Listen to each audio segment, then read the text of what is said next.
মানুষ পরিবর্তন চায়, মানুষ সংস্কার চায়, অর্থনৈতিক সংস্কার চায়, গরিব মানুষ বাঁচতে চায়,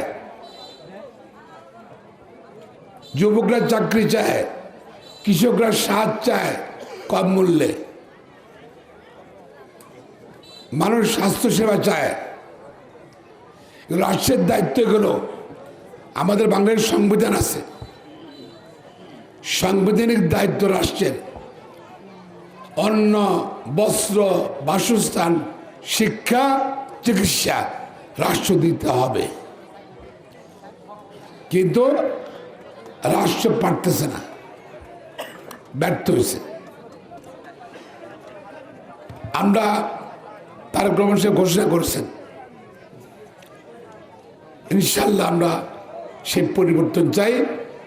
বাংলাদেশের কোনো মানুষ না থেকে থাকবে না, ফ্যামিলি কার্ড দেওয়া হবে, কৃষকদেরকে কৃষক কার্ড দেওয়া হবে, স্বাস্থ্যসেবার প্রত্যেকটা মানুষ স্বাস্থ্যসেবার হাতে আনবে, এবং বাংলাদেশের অর্থনৈতিক পরিবর্তন আমরা আনবো ইনশাল্লাহ, যেন বাংলাদেশের মানুষ বাংলাদেশে থাকে, বাংলাদেশের উচ্চ বেতনে কাজ করতে পারে। আমরা ইন্ডিয়া বুঝি না, পাকিস্তানে বুঝি না, আমরা বাংলাদেশি। এবং এখানে নিজাম সদ্দিদার এবং অনেকেই কত অত্যাচার্য নির্যাতিত হয়েছে, এখানে প্রকার মামলা কত আসামি হয়েছে, প্রায় এখানে তো আসামি। তারপরে কিন্তু আপনারা কোনো প্রতিরোধ নেন নাই। তারেক রহমানের নীতি আপনারা অনুসরণ করছেন, ধন্যবাদ।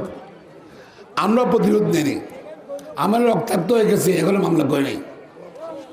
নির্বাচন হলো অত্যন্ত গুরুত্বপূর্ণ, মুক্তিযুদ্ধের পক্ষে শক্তি আর বিপক্ষে নির্বাচন,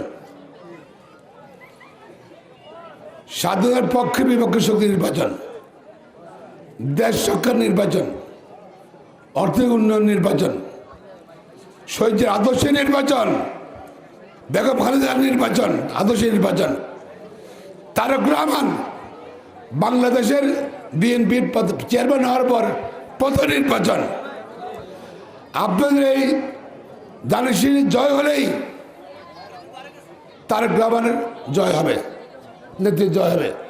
17 দেশে লন্ডন একটা রুম থেকে সারা দেশের বীর নেতা কর্মীদেরকে অক্ষত রাখছে, এবং সারা দেশে ইনশাল্লাহ যেভাবে ধানেশীর জোয়ার উঠছে সারা দেশে, এবং আমাদের এলাকায় সারা দেশে জোয়ার উঠছে, ইনশাল্লাহ ধানেশীর সিটটা বিপুল করে জিতবে, এবং বাংলাদেশের ভবিষ্যৎ প্রধানমন্ত্রী তারেক রহমান হবে ইনশাল্লাহ।